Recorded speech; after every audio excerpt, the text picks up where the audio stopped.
Welcome to episode 8, friends. In February, we immersed ourselves in an alternate universe based in San Francisco around 2009. The Shamshine Blind by Paz Pardo puts us in the shoes of a scrappy female detective who, as most noir classics do, pulls the strings on uncovering deadly secrets that go much beyond her pay grade. This read gives us a whirlwind of car chases and conflict, along with touching on one's mental health and how people cope and heal. Thank you for listening. We hope you enjoy.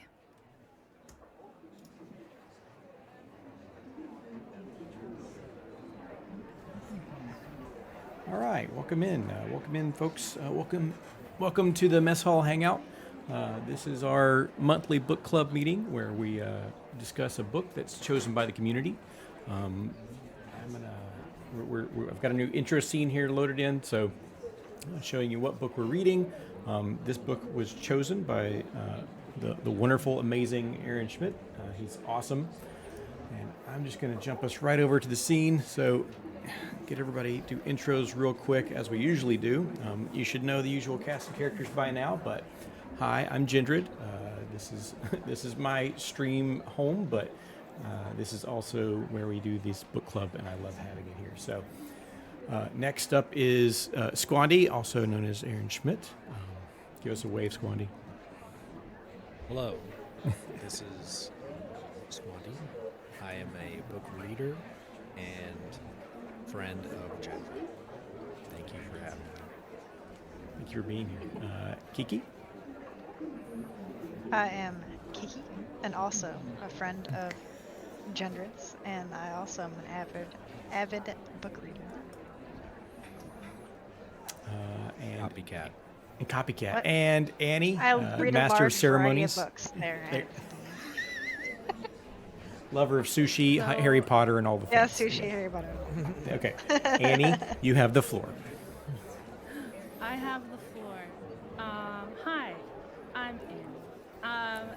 So thank you, Jennifer, for hosting yet another episode of Book Club. We're in our 8th week, which blows my mind. And this month's book was chosen by Aaron. And it was really good. It was awesome. You'll hear about it very soon. But I just wanted to showcase, first of all, the cover, because tonight's art is inspired by the cover, and apparently, according to the author, Hey, partner! I have mine from the Hey, library, partner! so I can't paint it, but if you can see, there's little paint by numbers here, and a little color guide. So if you have the book, the hard copy, you can take the cover off, and the author encourages you to paint by numbers it, That's which awesome. I thought was really cool. So I have my little paint by numbers here, ready to go. Which will make more sense when we get into what the book is about. For sure. Get into it. Oh, I dude, look appreciate at you that. all being here and reading the book. Good choice. And first of all, so as you can see by the cover, it's in San Francisco, and we are in an alternate 2009 in the ruins of San Francisco. And I thought we should kind of do a little backstory or talk about where we're set before really getting into it. So it's in 2009 in the United States, after the Falklands War was won by Argentina. And I had to look up what the Falklands War was, and it's a 10-week undeclared war between Argentina and the United Kingdom. And in this world, in Shamshine, Argentina won by creating what they call psycho-pigments. And so each color has a feeling. I don't know if anybody else can word it better than that, or... I guess like using modern warfare terminology, that they won using chemical warfare, but their chemicals essentially induce feelings in people. So they have chemicals for rage and happiness and all these things. Yep. So Yeah. the way Paz talks about it, the way she came up with the idea is that it's paintball with feelings. So you load up a gun with shamshine or sunshine yellow. With your pigment happiness. of choice. Yeah. And so, yeah, obviously something like that kind of technology is going to be used by the military or developed by the military first. So that makes sense, like world building wise, which I thought was really smart. And that kind of has like a butterfly effect. And so, and I want to say that the Falkland Wars was like in the early 80s. And so fast forward to 09, the butterfly effect has taken the United States out of its world dominance, and cities like San Francisco have fallen to like outbreaks of color. Magenta, I believe, is the color that overtook. Like there was a spill of magenta in San Francisco. So the main character works in Daly City. That's where our story starts and mostly takes place, in Daly City. Yeah, I guess Daly that's it's City, like- San Francisco. the other detail, I guess I would say, is that part of the chemical warfare of these colors is that they stick around for a long time. They don't just evaporate and go away. And so San Francisco, New York are like covered in these clouds of emotional chemicals and just can't, they're no longer livable spaces. Yep. I love the Like- part. Sorry. Oh, I was just gonna say, to piggyback on that, where it's like these big cities that we know of are like don't exist. Like we don't really hear about New York, but we hear about the big potato instead, which is Boise, which I thought was kind of Oh, Yeah, I a didn't lot of catch things that. change. Yeah, the big potato. Big potato. And something that exemplifies kind of what we're talking about is later in the book, there's like a chase where they go into San Francisco, which has been abandoned because of this magenta outbreak. It's almost like a nuclear fallout. It's like a Chernobyl, where like if you go there, you're going to get irradiated, and there's a sign that warns you you're entering this zone. Your feelings might not be your own. And I thought that was really like a good way of like summarizing kind of how this all works. But yeah, it's like a noir detective. So we start out with this mystery of the people, depressives in the world, in this new world, take sunshine yellow, happiness, to combat their depression. It's like a antidepressant, and because of that popularity, obviously there is a market, a black market for this stuff, and that is labeled as shamshine instead of sunshine. So that's where part of the title comes from. So we initially get thrown into this this shamshine. Somebody who's making this. who's this making the shamshine. fake sunshine yellow? Who's making Exactly. the and then we open up with researching or trying to find out who's making the shamshine yellow. Finding out that cops these days are depressed people. Specifically the pigment enforcement cops are depressives because they find that they make the best cops, which I thought was really interesting. but they're all medicated with a certain amount of yellow to like balance them out. But Well- they've been through training to know how to feel when they're being inhibited by other pigments. I thought it wasn't that they were depressed, but that they repressed their own emotions, right? So, like, it's not that they were sad, it's just they were less emotive. Is that not right? I thought it was they I- were depressed. I'm pretty Or- sure at one point she states that all the pigment officers are depressives. Right. Yeah. But And I guess didn't know what I that word interpret meant. that as they have depression, but maybe I'm wrong. Yeah, I suppose you could take that as whatever. I'm not sure that she specifies exactly what that means, but Oh, Yeah, that's yeah, fine. I didn't catch that. I caught it. Yeah, I thought it was more like suppressing their emotions, but I'm not sure. not sure. yeah. Either way, they take their prescribed sunshine yellow happiness, and they're trained to know when their emotions are being manipulated by a pigment.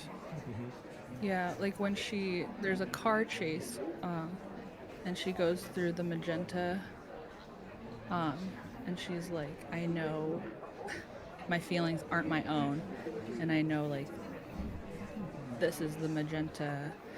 What is it? It's not magenta rage. It's like magenta is like crazy passionate or something. Yeah, Uh, it's like yeah, so longing. So she starts to like reminisce about things and like remember them like nostalgically, kind of. I think. Right.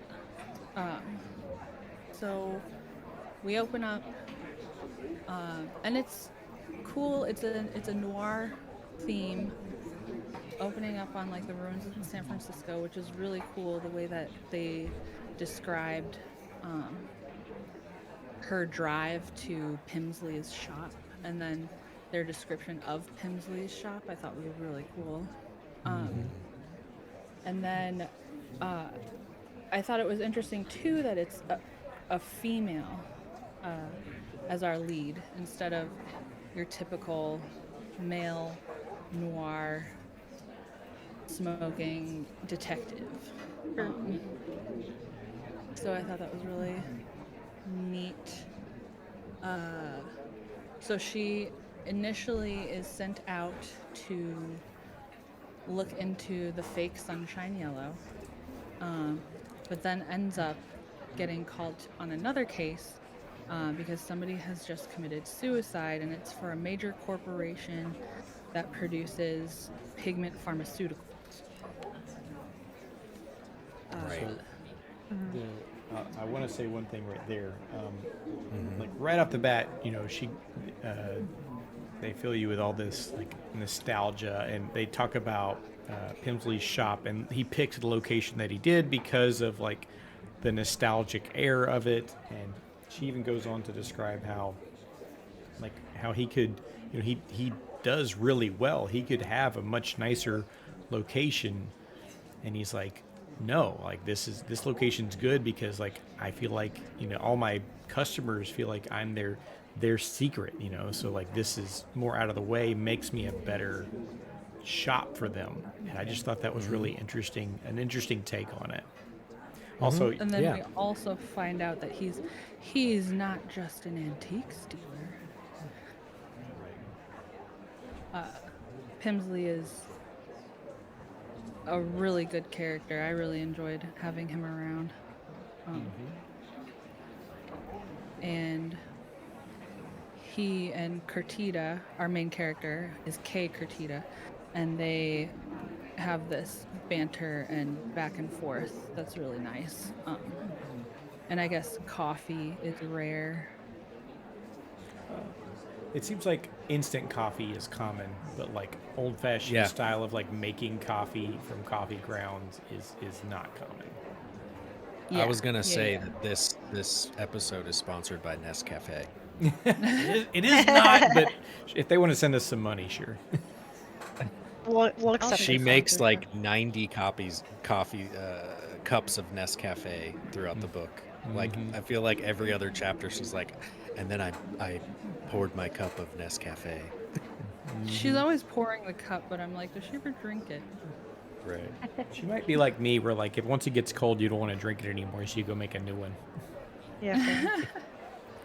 So she goes to investigate this suicide and ends up unraveling what our entire book is about, to the point where she is ruffling so many feathers that all the higher ups are trying to get her off this case, and they do.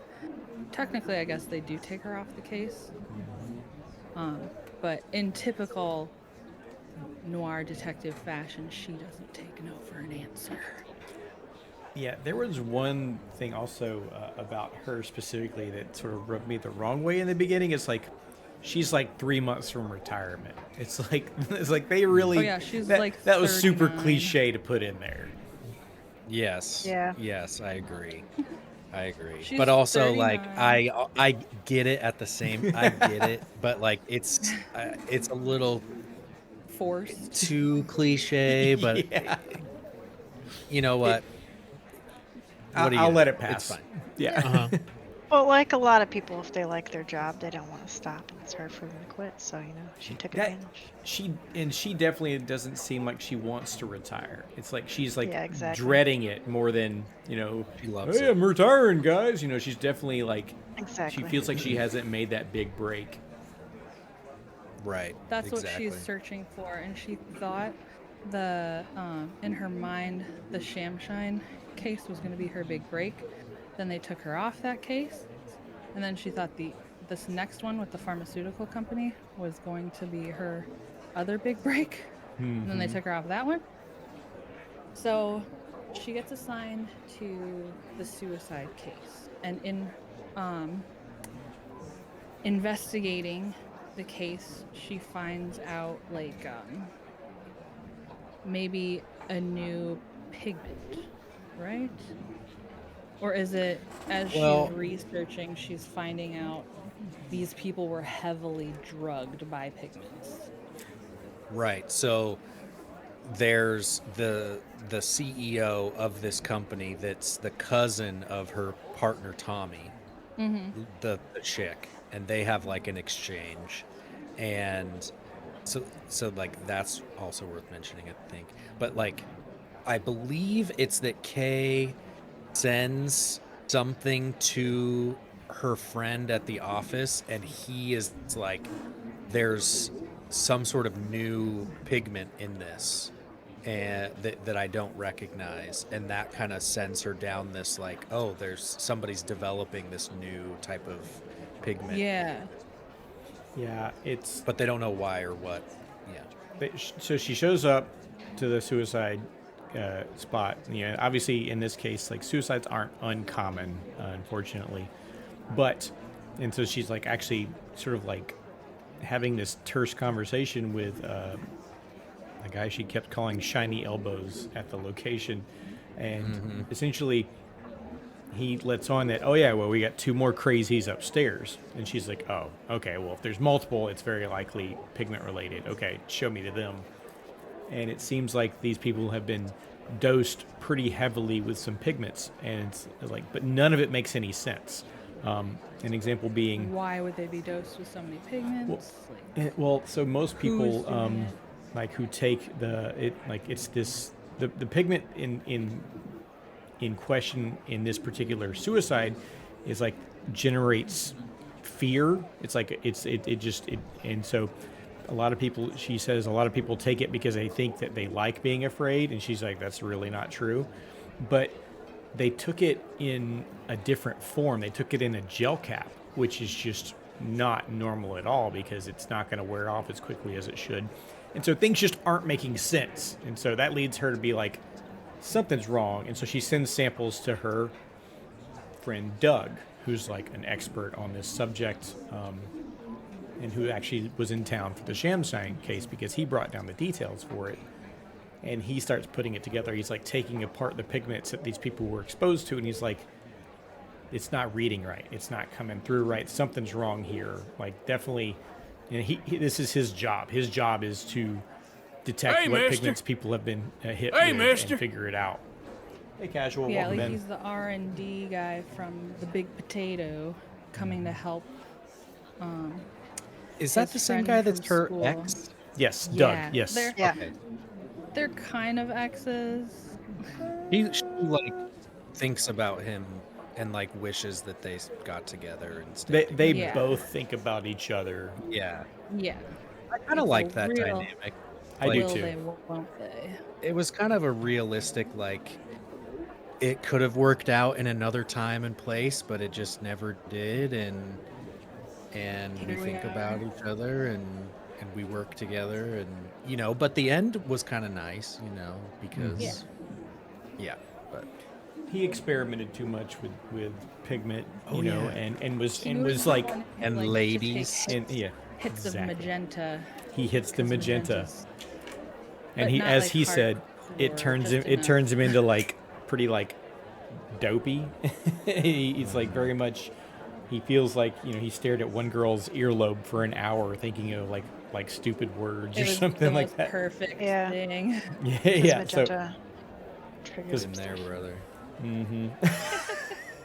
Those earlobes, man. those Those earlobes.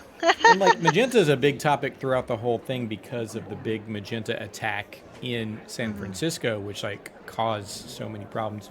And there's all this there's this whole side story about the magenta attack happened at this particular concert, and like everybody at the concert got hit, and this one woman's like, I saw my soulmate on a corner, whatever, like that, and that's all she can think about now, is like her soulmate that would have been.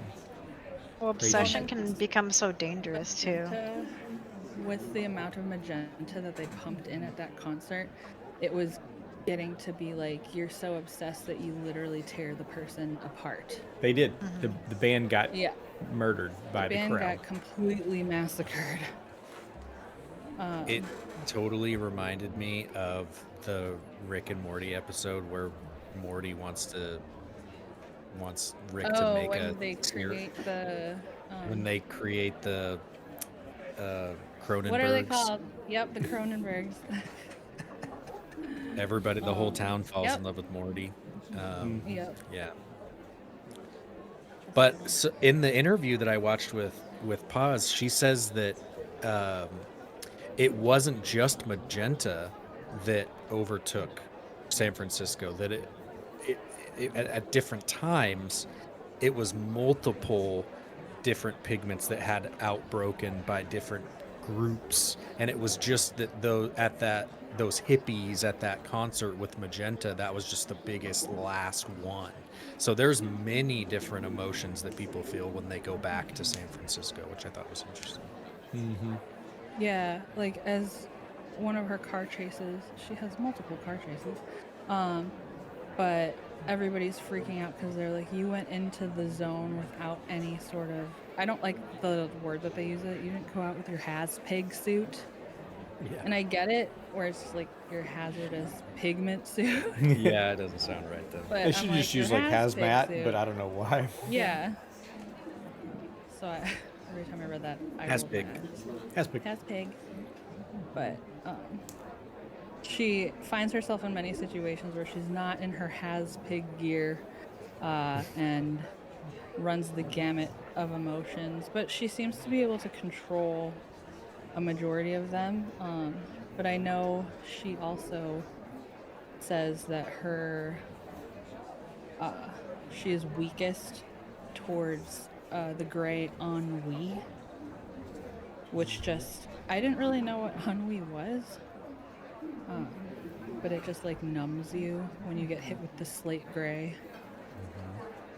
to the point where, is it the slate gray or is it the deepest blue where like your body can forget how to like breathe? The deep blue can wipe out like your memories and stuff like that.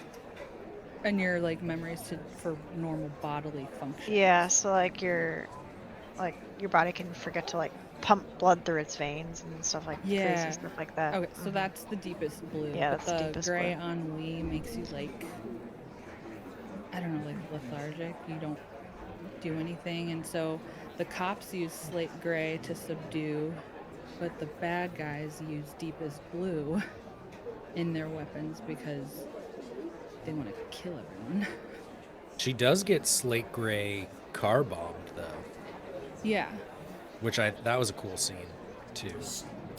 Slate gray stops you from caring about anything, including your own safety. Yeah. That's why it Yeah. affects her so much too, because of like her depression and the stuff that she was dealing with from her past. Mm-hmm. So that's why it's her Achilles heel type.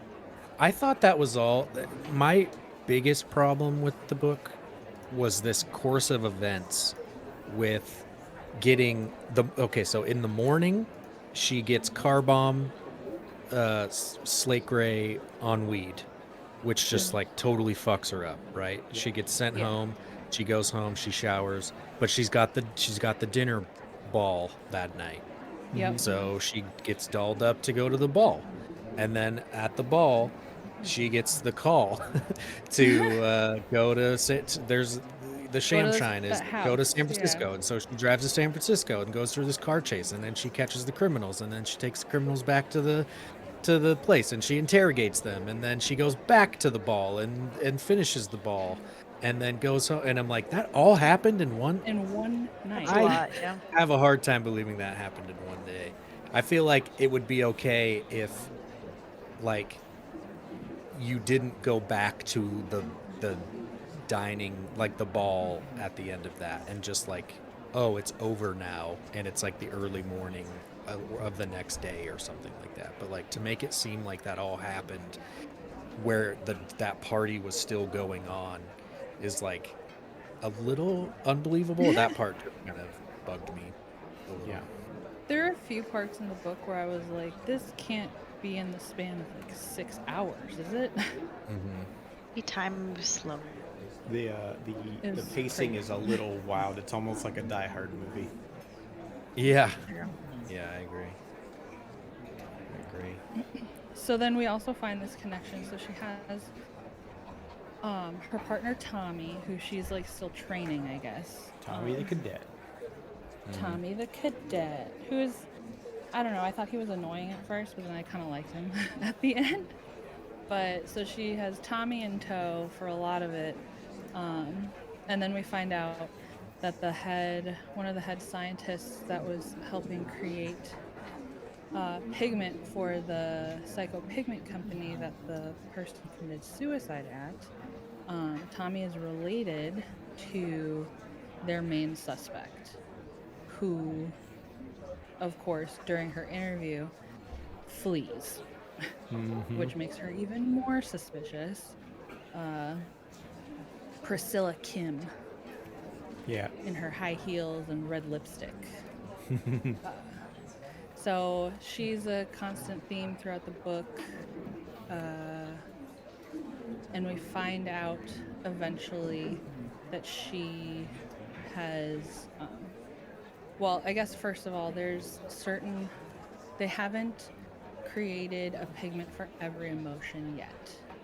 And new pigments are constantly trying to be developed, and in their development, fake ones come out, and so you get like the fake sunshine yellow.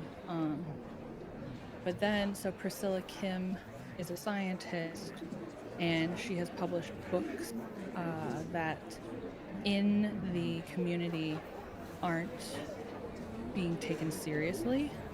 Well, her Which- testing methods were not good. Suspicious. Yeah. Yeah. So She's the very community sus.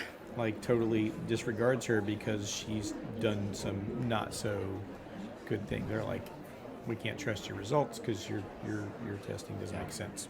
And she was part of the the pigment industrial complex, I'll call it, like trying to just churn out pigments, right? So they have very shady methods to do some of those things, and she was trying to do real research within that situation, and it was just not the right way for her to go. She she's brilliant, but she's really went down the She's wrong path. brilliant, and she was like, well, crap, this is my opportunity to prove my methods. Unfortunately, I think it's not she's the very best good. character. I thought She's she my was favorite great. character.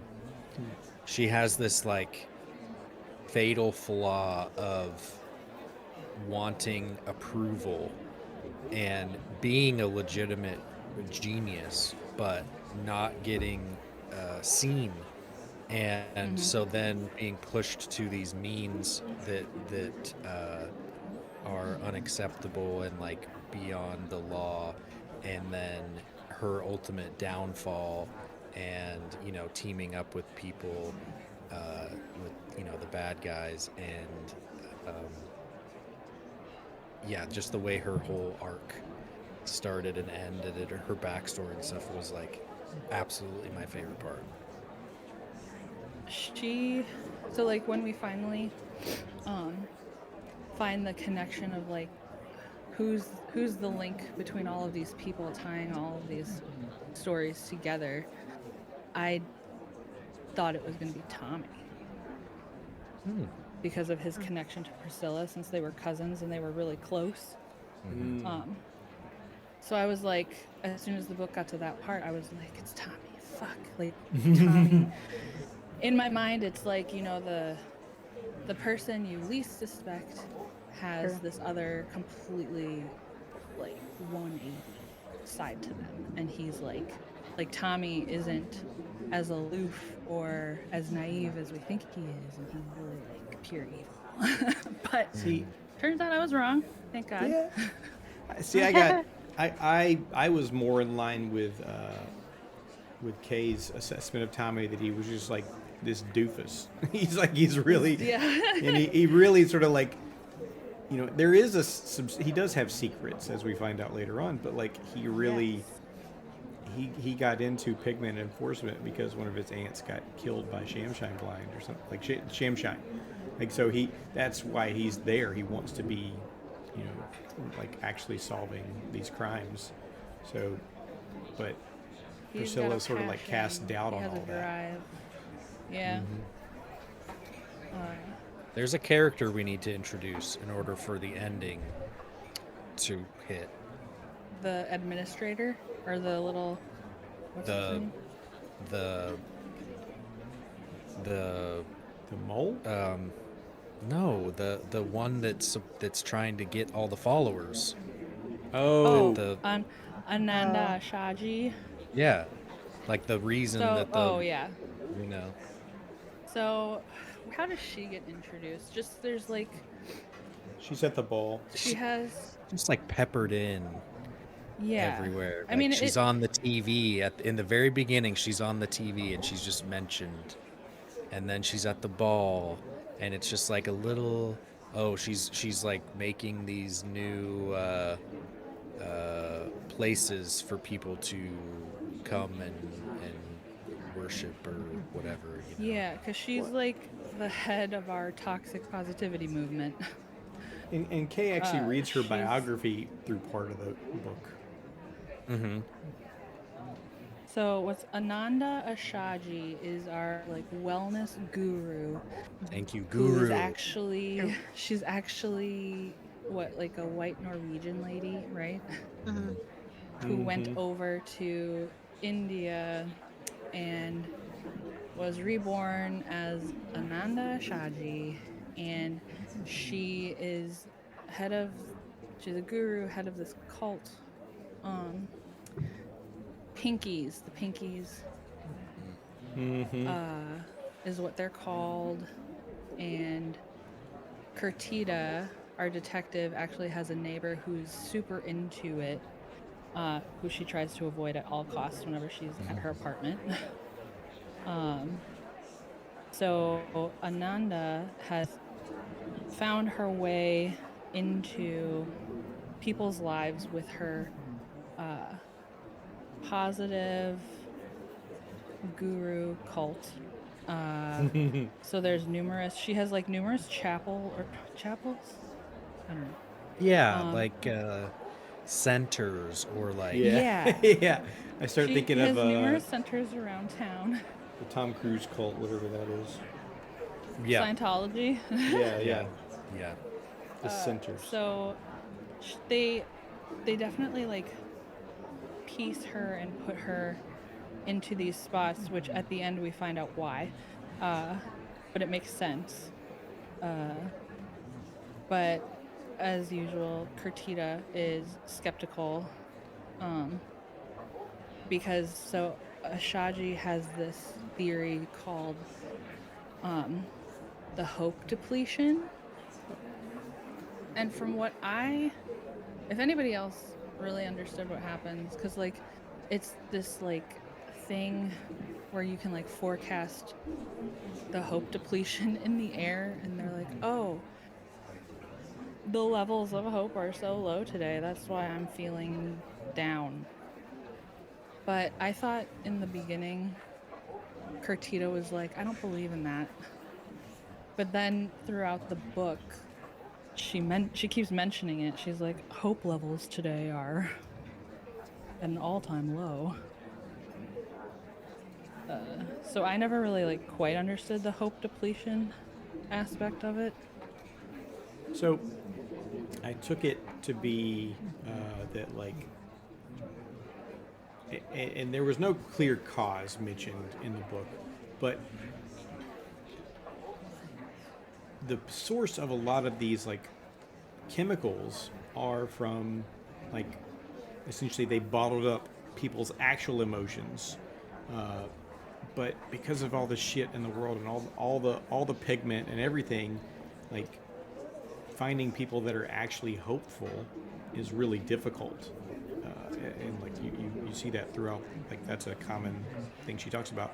I don't know that Kay necessarily doesn't believe in hope depletion, but I think she definitely doesn't buy into the cult, right? So for her, like I think her picking up on today, I feel really down, like, but it's not the hope depletion isn't like the hope levels aren't really being reported as down, but I feel it. Like it's almost like, you know, an old sailor telling you, you know, a storm's coming because he can feel it in his knee. That's how it kind of sounds. There's no real backing of it though. It's just extra color to her Kay's constant fluctuation of emotions, it feels like. Yeah. I think that's a fair read. Let's see, what else am I saying? Ananda Ashaji. I just knew we needed to introduce. Yeah, there, she's mister. important. Hi there, mister. Hey, Maduka.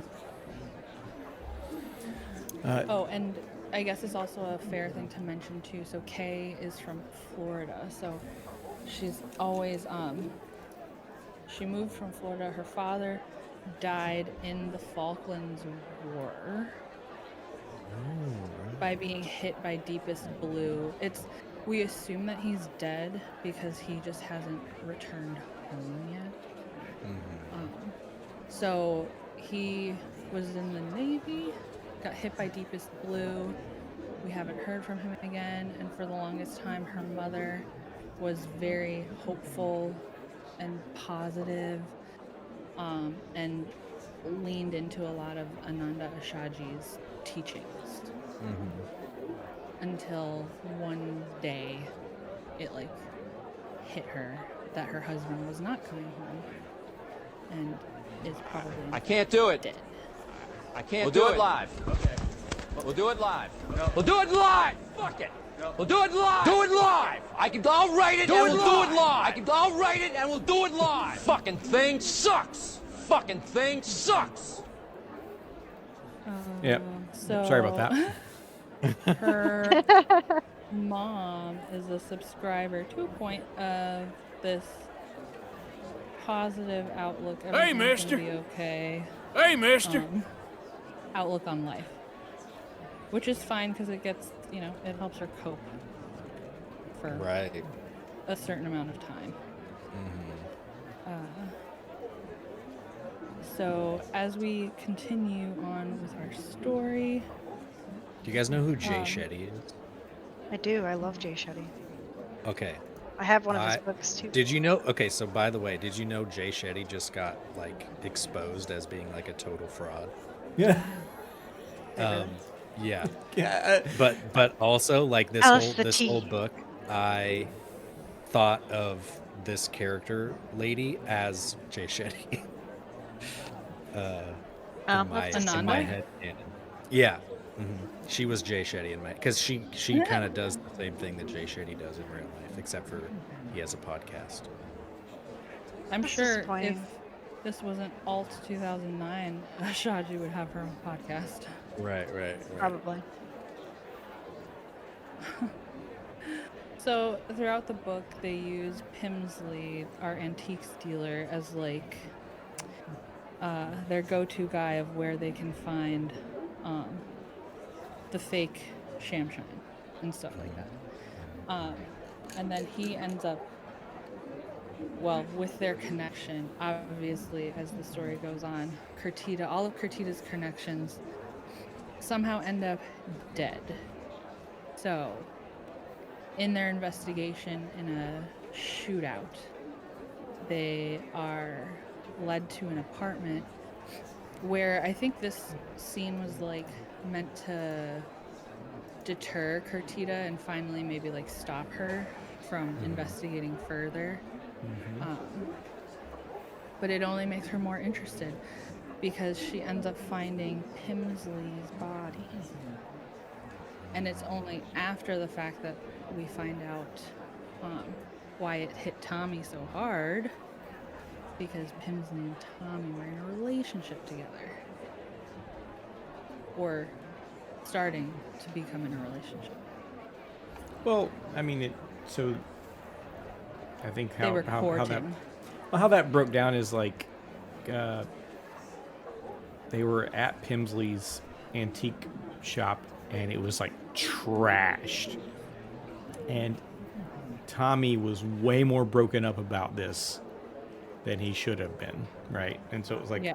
and so Kay was like, nobody's ever found his hideout, and he goes, except me. And then we find out, oh shit, they're much closer, and essentially, yeah, courting. I don't know, they didn't get into the specifics of it, but we definitely know that Tommy has feelings for Pimsley. They were seeing each other. Yeah. Which then I was like, that made me really sad because I was like, these are such two cute little characters. I would have loved to see where they would have ended up, but I like got Pimsley caught and in the Tommy a lot. crossfires. Yeah. And we find out as they're searching Pimsley's shop that he has some experimental pigments in like a hidden drawer. Yeah. And so he is connected as well to Priscilla Kim, Tommy's cousin. Hey there, mister. Hey there, Hi, mister. V8. Welcome in. Hope you're feeling well, okay? Well and Yeah, okay. hope you feel good. Feeling Hi, better. V8. But so they find what one vial is missing. V8. It's Yep. V8. So they open up his sort of like collection, which is hidden, obviously, his hidden compartment thing, because he has a thing for clandestine things. And in there's a missing vial between a couple of colors, and it's very obvious that missing vial is critically important because there shouldn't be a color there.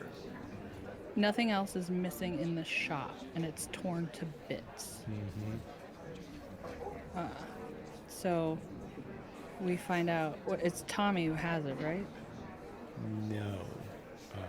I thought he gave it to Tommy. Did he? Does anybody else I remember? thought so. Yeah, I thought I gave it to I Tommy. could be wrong. I don't remember. I thought he gave it to Tommy for safekeeping, because Pimsley knew something was going to happen. Yeah, for sure. And Pimsley I definitely don't- knew I something feel was like- up. I feel like he was like, nobody's going to suspect Tommy's going to have this Kay special was vial, also and it was very Oh, yeah. sidelined by this whole thing because, like, Pimsley is known for being a collector of like rare pigments, like just things that people can't get easily. Not for cutting edge pigments. So this was very out of character for Pimsley as well.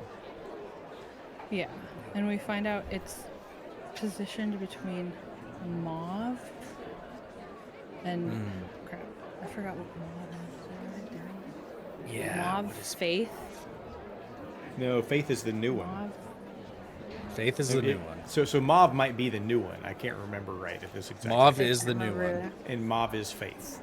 So it was between Yes. like Hope and something else, like the color spectrum. Yeah. Oh, I should. Yeah. I wish I had like a diagram of when Priscilla's like findings, because she goes into it. No, it's not me painting. That's Annie doing color by numbers, because the book Buddy? cover is a color by numbers. Buddy? thing. Hey, Boneless, welcome in. I am doing color by numbers as well on my iPad, just because I was enjoying watching it, and so I was doing it too. But Annie's is much more authentic. Great. Wait, what's in the basket? Oh, on my thing, it's hamsters. Oh, hamsters. I was wondering what animals. Like what? What's in the basket, Annie? What's in the basket? No. Yeah, what's in the basket? I was gonna say that Tommy is like Andy in Yes. Twin Peaks. Although I don't feel like he's yeah. as dopey as Andy, but I No, do feel he's but- dopey. He's like Close very enough. very He's similar Andy. characters. Yeah. He's like the least suspecting, and I think that's why like Annie was like, it's Tommy, and I think a lot of people thought it was Andy, because of that. Like, no, that guy, he's the least suspecting. in He's that too their story. dopey. But isn't that funny how that comes back around to the mole, who's also the least suspecting later on? What's Yeah. his name? I forgot his name. I don't remember. Me neither. I wish this book was more popular so that you could Google it, but you can't Google anything about this book. Yeah. I didn't write it down. Sorry, now I should have written a better summary, because I just put stuff that really intrigued me. But so Pimsley dies. They find Pimsley's body.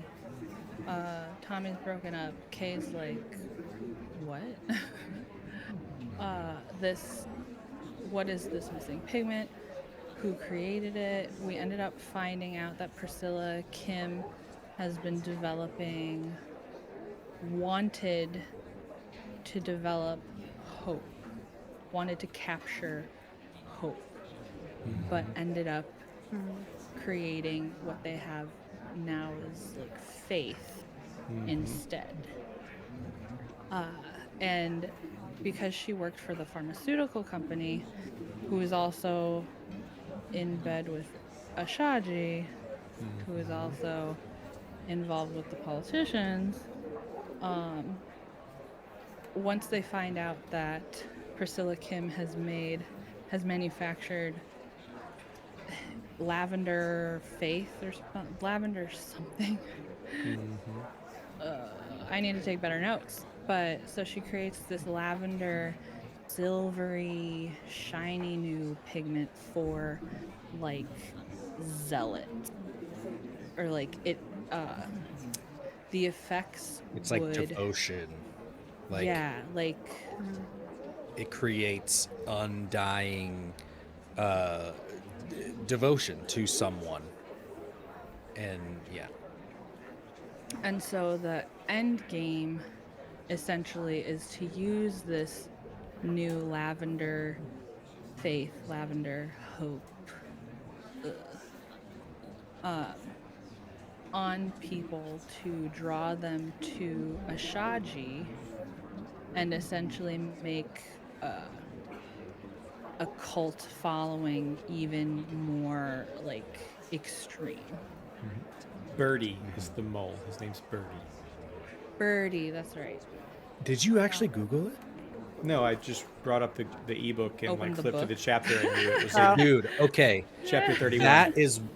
That is one goated reason for ebooks. Okay. True. People who diss ebooks go search through a physical book like that so fast. I don't Yeah, think I knew it was in like the later chapters, and so I just flipped to chapter 31, and his name's in like Yeah. the second paragraph. dude. That's a good He feature. also like has no shame either when he's like caught by Curtida, because he's like, as she's trying to like get the information out, he's yelling out her window like, they went that way. Well, because he's just like a hapless. He's okay. He is Andy if Andy were a mole. he's like I thought this He's spy the- gig would like pay until I retired, which was supposed to be a year, but Captain kept keeping me on, so I'm still here. And like, Yeah. but he was forthright with her the whole time. He's like, no, Yeah. it's the gal. He's like the the gauchos. The gauchos, like they're not bad guys. like yes, they are. Do you know how much they beat up Cortita earlier? Yes, they are bad guys. Oh yeah, she gets beaten to a pulp on numerous occasions. They really do. That part also is a little over the top because she like the span of time. If you beat up a 39-year-old, as much as she gets beat up, they wouldn't be moving around at all for a week. Right. After so recently getting slate grayed, magenta'd, car chased, car Blued. crashed, Yep. blued, fucking yeah, like it's a She goes little through- Person whole of, that's a gamut. lot. K is like insane, but But she's that noir detective that you can never beat down. true. She'll always keep getting right back up. But I think that is my favorite scene when she gets the vial of the new stuff. When she goes to Tommy's apartment and finds out that his cousin, what's her name? I always forget. Priscilla Kim. Has been living there.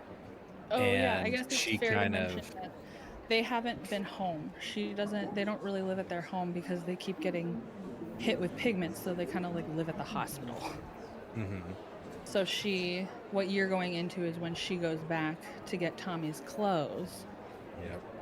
and we find And Priscilla Kim. Priscilla's there, and she kind of gives this big exposition of like Why I her- did what I did. what she did, and then she ends it, and Well, what does she say? She's like, if they find out that I told you everything, like they're gonna kill me anyway. so she jumps out the window or like falls out the window. And She jumps. I love that scene. I thought that chapter was so good and gripping.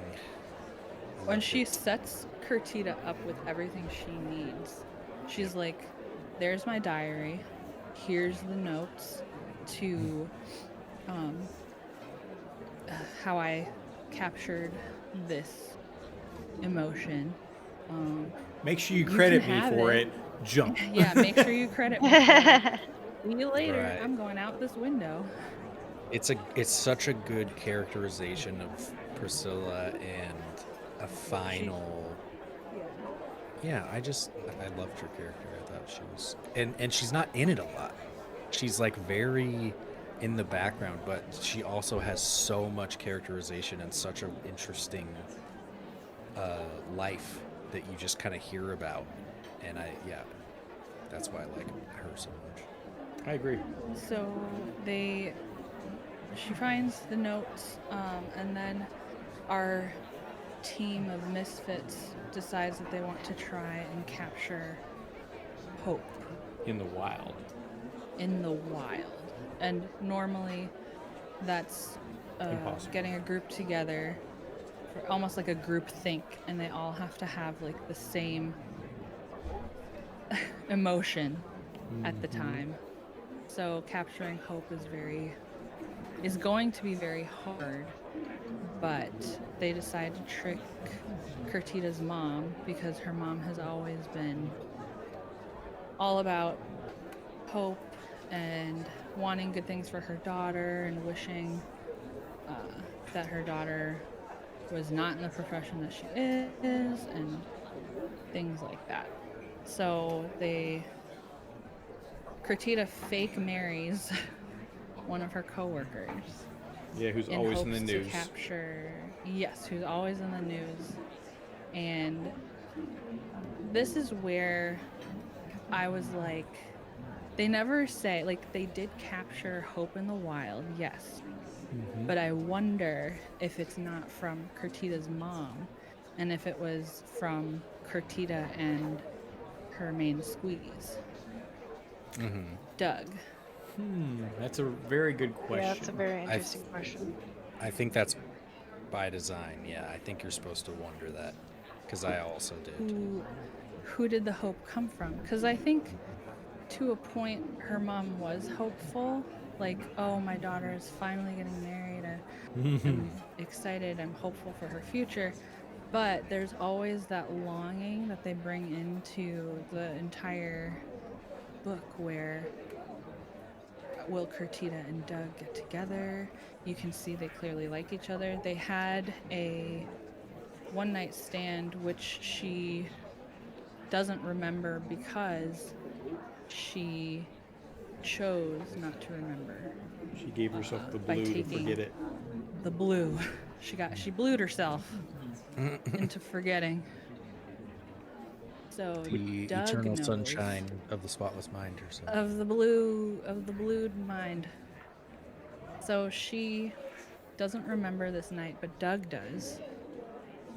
So Doug is hopeful. He's had this candle lit for her this Yes. whole time. Yeah. Kind of Which I adorable. thought was really cute. Yeah. And then at the end, they leave it up to us of like, oh, maybe they do get together. So I kind of. Well, she gets this big job offer by Big Pigment. The big potato. Yeah, to come to Boise and like finish her career as a big dog. But also like they're the fucking problem, like they're the bad guy and they're really trying to like shut her up.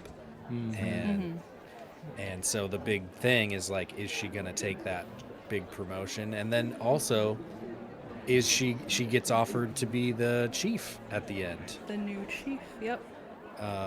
And so is she going to take that or not? And I like the ending of her just kind of giving this speech and answering all these questions and her internal dialogue. It was like it was good corny. I thought it was. But I think every noir book, it skirts the line of what's corny. I had no problem with it, but you know, It's like it's like satisfying. anytime I think of a noir TV show, they're always like, yeah, see, you know. So it's like a level of corniness like that. That's like necessary in this kind of genre. I thought it was very cute, very totes adorbs, good intrigue, good characters, little weird pacing wise at points. And there's Timing, what I yeah. like about it is like you can take it at surface level, but you can also like peel it apart. So like if you really want to dive into deeper meanings and things like that, you can. And so that's what I put on this agenda where it's like the correlation of like mental health and medication and finding out like all of our pigment detectives are essentially being medicated to balance out being depressive so they can do their job.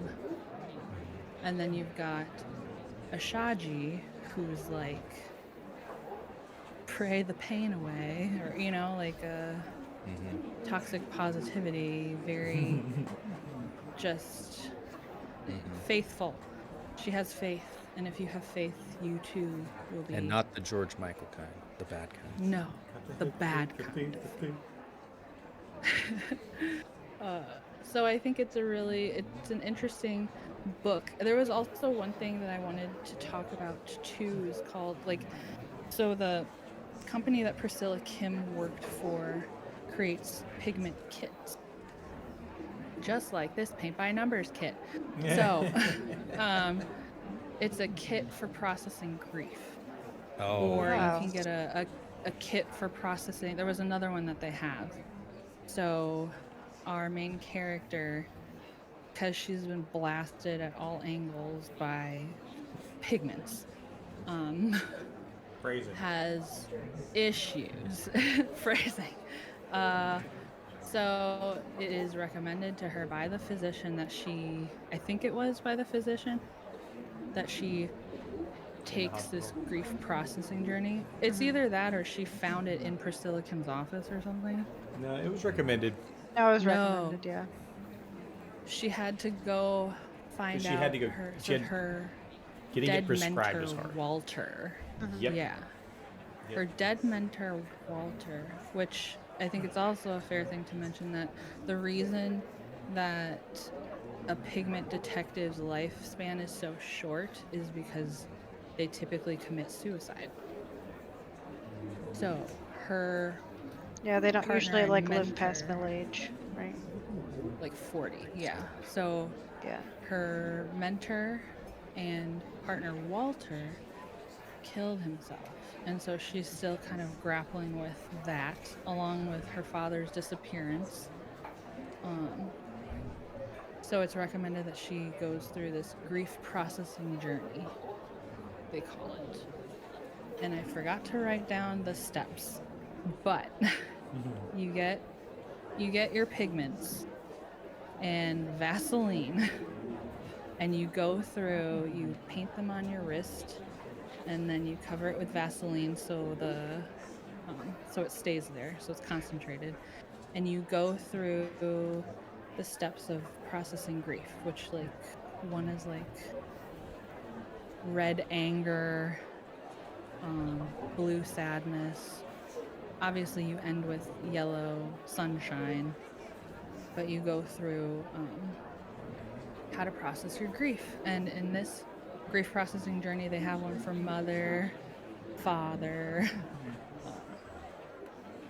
all sorts of things to help you process your grief. And the closest one she could get to was father.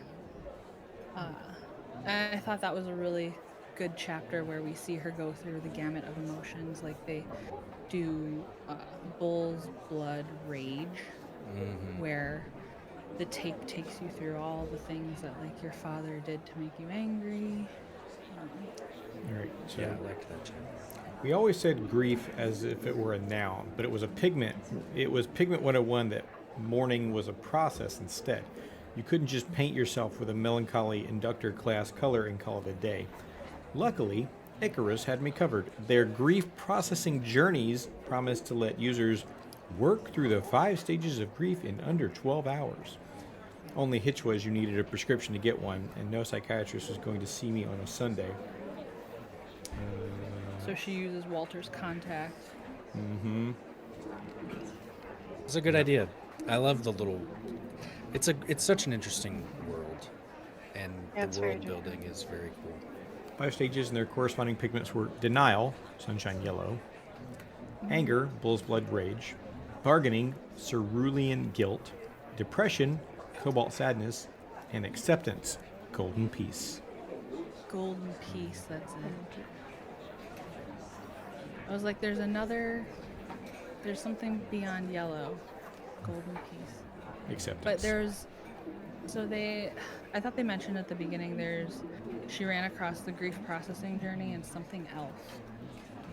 There was a different kit as well that Priscilla had in her office. But I can't remember what it was. But I thought that was a really cool, if only that was real, it could help a lot. Yeah, there's parts of it. that's what I think it's interesting to discuss is like there's parts of this world that are like that would be really helpful, this is cool and interesting, and the other parts that are like, should we manipulate emotions this way? Like, yes, Sure. that is a cool idea, but it's such a slippery slope. Here we can see how And harmful it is. yeah, and it's Could such an you interesting imagine, like living in Seattle, how many people would be on like a prescription strength sunshine yellow, like I mean, all year round? like technically we They like are. they are. Vitamin D. Yeah, or like antidepressants and vitamin D equal sunshine yellow, or like Yeah. you know. It's really cool. This book, for me, it took a little bit to get into because they had to do so much world building in the first couple chapters that it's like pretty intense, and you're like, oh my god, like I finished 3 chapters, but now I need to go like have a lie down and think about and process this world that I've been transported to. The money thing too got me, where it was like, oh, Oh I'm yeah. gonna spend like $10,000 on a burrito. Oh yeah, true. That was a little whack. Yeah, it's because the like- United States is now a third world country and our economy Exactly. True. collapsed. So everything's it was like insane. transferred to what things cost in Argentina, I think. Yeah. Which is It's super wild. funny. Like, Yeah. I'm It gonna always- go pick up burgers happened- for everyone, and it's 50. I dropped $50,000 on the table. Okay. Yeah. And it happened so infrequently that I forgot about it every time. So when it happened, it was like, what? Oh yeah, A $50,000 tip. Hell yeah. yeah. Right. It was, yeah, it was really cool. And like once I got through, I read the first couple chapters, right took like a day or two, and then came back to it, and I was like, I was ready to go. I struggled a lot, especially early on. Like You because didn't like Me the too. voice of I the didn't. audiobook lady, right? I didn't, and I started trying to read it, and it was worse. So I went back to the audiobook and finished it I on also- the audiobook. It was I also did not love hers. because for me it was very difficult. Like I don't know. Like I felt like the narrator kind of sped through certain things and glossed over things, and I was like, what? Like what?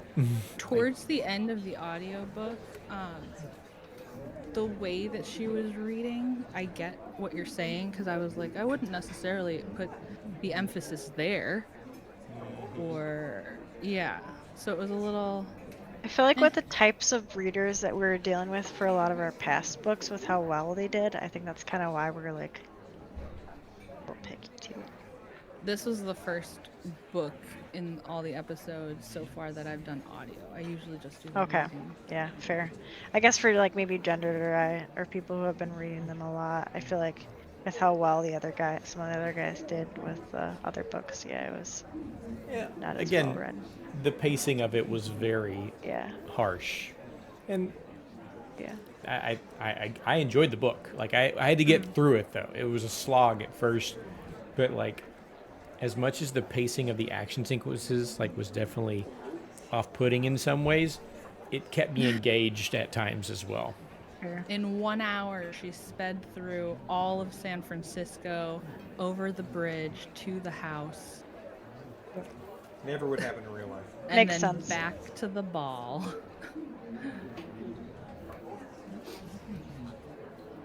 Welcome.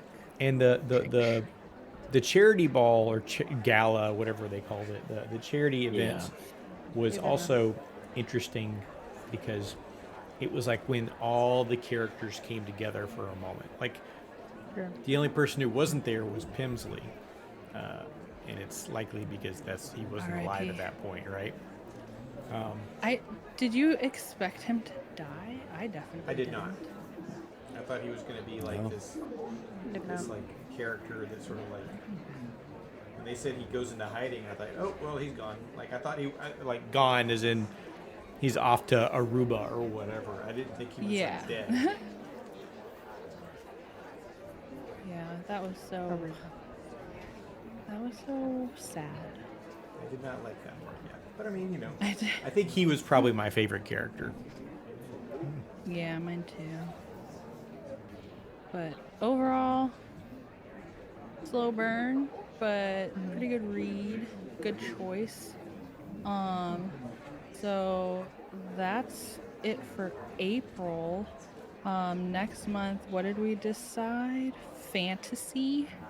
Yep. I think so, yeah. Yeah, and I've already submitted my suggestions, I think. Rex, that is true. So, anybody who's watching can also submit Fantasy Rex if you want in the Discord. Please do. Please come in and bring in yeah. your ideas. We love to read what people suggest. It's like I've discovered so many new books thanks to the book club, and I'm thankful that we do it. True. Yeah. I don't think I would have heard of this book if Aaron didn't suggest it. So, yeah. Bring your suggestions. If you want to talk about them, we can talk about them. But yeah, good month. The Shamshine Blind by Paz Pardo. Good. Thanks for being here, you guys. Thank you. Thank you for coming in. Thank you. you, viewers, for stopping by and listening to us ramble on about it. Thank you for providing the visual entertainment, Annie. I thought that was a great idea, doing color by numbers. It was perfectly It's not on my key. best work, but it'll do. I love it. It's great. Pretty. Thank you. All right. And we'll, Kay Cartita would be pleased. she would be so pleased. She'd want me to start painting on my body to feel the emotions. That's definitely a good note to end it on. Oh boy, I love a good kind of cliffhanger ending.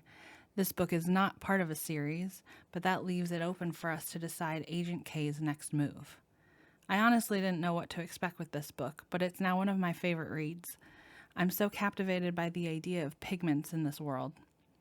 In May, we will be reading The Name of the Wind by Patrick Rothfuss. Thank you, friends, for listening and watching.